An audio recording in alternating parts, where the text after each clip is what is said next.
Now, so that is why the electronegativity for oxygen it is exceptional. Otherwise, down the group, the electron enthalpy become only less and less negative. You know what is meant by electron gain enthalpy?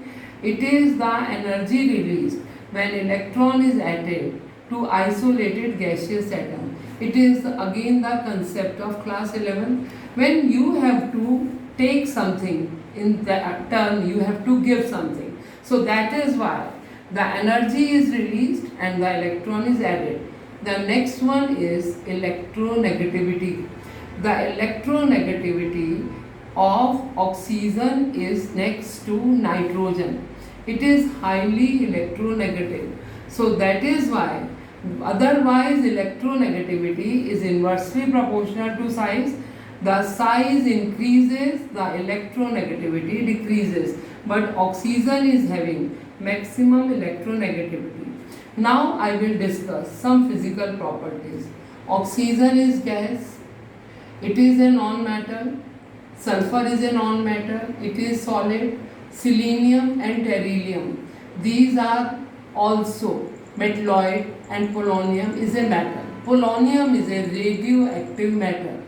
Selenium and beryllium, they are found in a very minute amount in the form of sulfides. Now, the metallic character increases as we move down the group. All these elements, if we see their boiling point and melting point, melting and boiling point increases as we move down the group, because the melting and boiling point that depends upon the van der Waals forces. Van der Waals forces depend upon size. As we move down the group, there will be increase in the van der Waals forces due to increase in size square. But there is a difference in the boiling point of sulfur and oxygen. Why there is a difference in the boiling point of sulfur and oxygen? Because of the atomicity. Atomicity of oxygen is 2, of that of a sulfur is 8. What is atomicity? These are the number of atoms present in that of a molecule.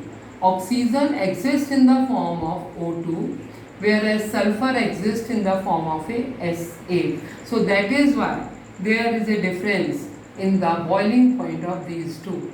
The next important factor is that of a oxidation state. The oxidation state is very much important for this group, because all the elements occur with that of a -2 oxidation state. But the stability of -2 oxidation state decreases as we move down the group. There is a +2, +4 and +6 oxidation state. The +4 oxidation state become more and more stable as we move down the group. The stability of +6 oxidation state also decreases because of the inert pair effect. Oxygen occur with the -2 with the +2 oxidation state in that of a OF2, because fluorine is more electronegative. Sulfur is also form more stable compounds with that of a +4 oxidation state.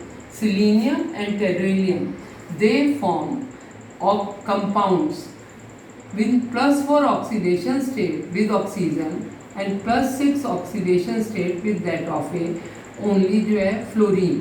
So that is why the stability of +6 oxidation state, that is decreases, and +4 oxidation state increases. Now I will tell you some of the properties, like anomalous behavior of oxygen, formation of hydrides, oxides, etc.